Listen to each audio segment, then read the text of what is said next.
रामायण का रहस्य। रामायण सिर्फ एक धार्मिक ग्रंथ ही नहीं, बल्कि एक अद्भुत ऐतिहासिक और दार्शनिक ग्रंथ भी है, जिसमें अनेक गूढ़ रहस्य छिपे हुए हैं। यहाँ कुछ प्रमुख रहस्यों पर चर्चा करते हैं।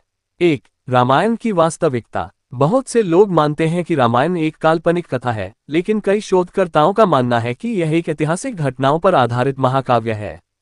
राम सेतु, अशोक वाटिका और लंका के खंडहर इसके प्रमाण माने जाते हैं। 2. सीता जी का वास्तविक जन्मस्थान।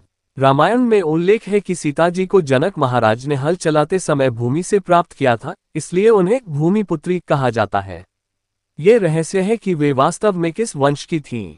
3. राम सेतु का रहस्य। राम सेतु आदम्स ब्रिज भारत और श्रीलंका के बीच स्थित एक प्राचीन पुल है।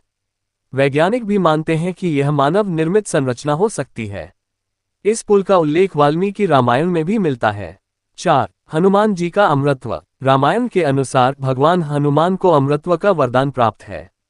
आज भी कई लोगों का मानना है कि हनुमान जी इस धरती पर जीवित हैं और समय समय पर दर्शन देते हैं। 5. रावण का वास्तविक स्वरूप। रावण को दशानन कहा जाता है, लेकिन ये रहस्य है कि उसके वास्तव में 10 सिर थे या ये केवल उसका बौद्धिक एवं ज्ञान का प्रतीक था। 6. पुष्पक विमान का रहस्य। रामायण में वर्णित पुष्पक विमान को आज के आधुनिक विमानों से तुलना की जाती है।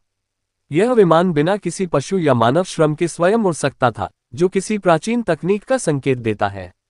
7. लंका का स्वर्ण महल। रावण का महल सोने का बना था, जिसे विश्वकर्मा ने तैयार किया था। ये रहस्य बना हुआ है कि इतना स्वर्ण कहां से आया और वह अद्भुत तकनीक क्या थी जिससे महल बना था। 8. विभीषण का भविष्यवाणी ज्ञान। विभीषण ने कई घटनाओं की भविष्यवाणी पहले ही कर दी थी, जिससे ये संकेत मिलता है कि उनके पास कोई दिव्य दृष्टि थी। 9. रामायण के विभिन्न संस्करण। वाल्मीकि रामायण, तुलसीदास की रामचरितमानस, कंबन रामायण आदि विभिन्न रूपों में रामायण का उल्लेख मिलता है। कुछ संस्करणों में घटनाओं में थोड़ा अंतर भी है। 10. अयोध्या और राम जन्मभूमि का रहस्य।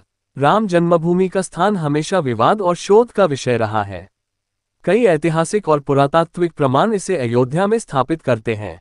रामायण के ये रहस्य इसे एक अद्भुत महाकाव्य बनाते हैं, जो न केवल आध्यात्मिक दृष्टि से बल्कि ऐतिहासिक और वैज्ञानिक दृष्टि से भी बहुत महत्वपूर्ण है।